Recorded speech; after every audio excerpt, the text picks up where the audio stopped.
Yo, what's good, everyone? Your boy Deke back again with another vid. In this one, I'm going to be talking about Tua being named the starter down in Miami. Just wanted to give a quick reaction. We talked about this topic on the podcast about a week or so ago, and I did think then that it was time for Tua. So my opinion really hasn't changed that much right now. It's honestly been forgotten about because the Miami Dolphins have won the past two games in pretty convincingly fashion, the 49ers and the Jets. And honestly, Fitzpatrick hasn't been playing that bad. He hasn't been playing that bad the whole season even. It is what it is, though. We know who Fitzpatrick is up to this point with his NFL career. He is the perfect journeyman. He is definitely a starter in the league. He's not someone that you want to build around or have be your franchise guy, but he is better than probably almost every backup in the NFL. So he's always been in a weird spot where you're going to have one season where maybe he goes crazy, like the Buffalo Bills season where he got his new contract, but then he kind of sputtered out towards the end of the year. The New York Jets season where he was going lights out with Brandon Marshall. He'll give you a game where you're like, oh man, can we win with Fitzpatrick? Maybe it's 2 or 3 games in a row, but then there's another 2 or 3 games in a row where you're like, damn it, we got to get the young guy in. We got to be looking elsewhere for quarterback. And that's one of the main reasons why I think it is time for Tua. So if you're the Dolphins, you're 3-3 right now. Essentially, if you roll with Fitzpatrick, you know you're going to go 7-9, 8-8. Could you go 9-7, maybe make a wild card? But then that's it. Like, you know you're capped at that point, and there's really not any Super Bowl contention chance. There's not too much upside with keeping Fitzpatrick there. You're not able to evaluate Tua. You're not able to give him experience.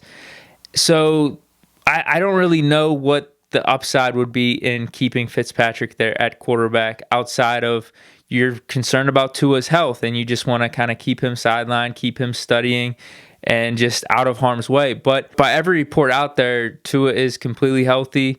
He's good to go. So if health isn't a concern, I really don't see a reason why you wouldn't put Tua out there right now. So if Tua starts, I see it going one of 3 ways, and 3 very simple ways. I'm not including if he gets injured, he's out for the season, he has injury problems going forward, because him playing this season has no bearing on an increased chance of him getting injured, in my opinion. What's the difference between him getting injured this year, next year, the following season?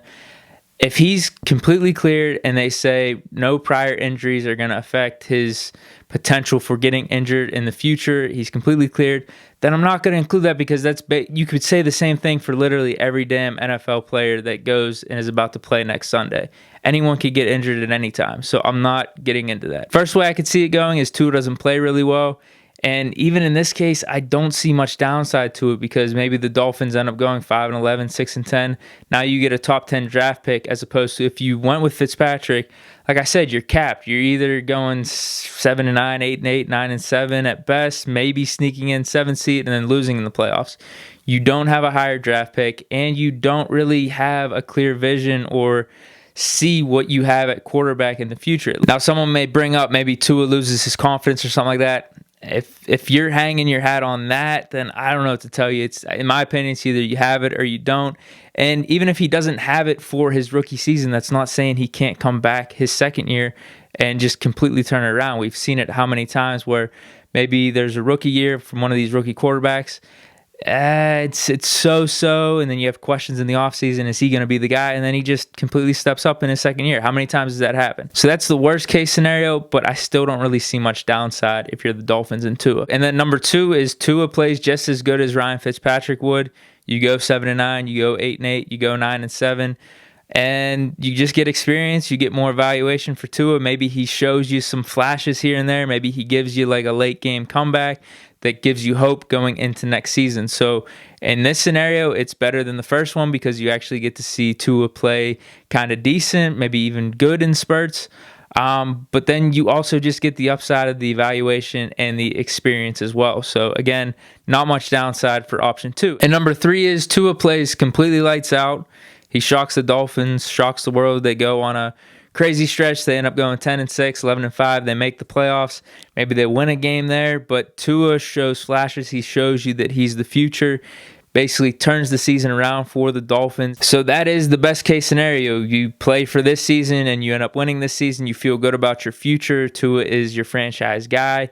You could draft accordingly, go to free agency accordingly, maybe even try to go all in for maybe the next 2 or 3 years, because Tua is going to be under that rookie contract. And you know how that is. Whenever you're building a team, if you got a really good quarterback under a rookie contract, then you could kind of build around your team until you have to really pay your quarterback. And in this scenario, it gives you the upside, the potential that I don't think you would have if you stuck with Fitzpatrick. There's an unknown element that you already know with Fitzpatrick. You're not getting past that 9-7. You're not getting past that hump, essentially.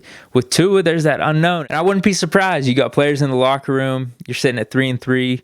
Coach Flores makes this announcement. All of a sudden, you get a little bit more hopeful. Maybe you see a little bit more potential. You're like, man, could Tua actually lead us into the playoffs? Maybe it makes you want to play a little bit harder. I don't know. Maybe that's a stretch, but I do think there is an added element of hope with starting Tua here on out for the rest of the season for the Dolphins, as opposed to if they just stuck with Fitzpatrick. And trust me, this is not a knock on Fitzpatrick at all.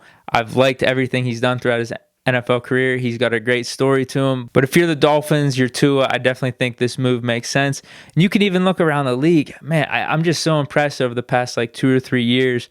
The rookie quarterbacks that come in and just can play like they've been starters for about 4 or 5 years. You have Kyler Murray, you have Mahomes, you have Lamar Jackson, you have even Joe Burrow and Justin Herbert this year. They're playing at a crazy pace for a rookie. So yeah, time for Tua makes sense to me. Let me know what you guys think in the comments below. And actually, if you guys have watched the video up to this point, all the way to the end, thank you. I really appreciate that. Let me know if you have any questions just about the NFL, about the Steelers, anything else, just in the comments below, and I'll make a reaction video kind of like this, a mailbag. I don't know what I'll call it. Maybe I'll do an NFL mailbag. I'll do a Steelers mailbag once a week or something like that. So just let me know, comments below, and I'll answer some of those things and start making more and more videos. So I appreciate you guys for tuning in, and until next time, peace.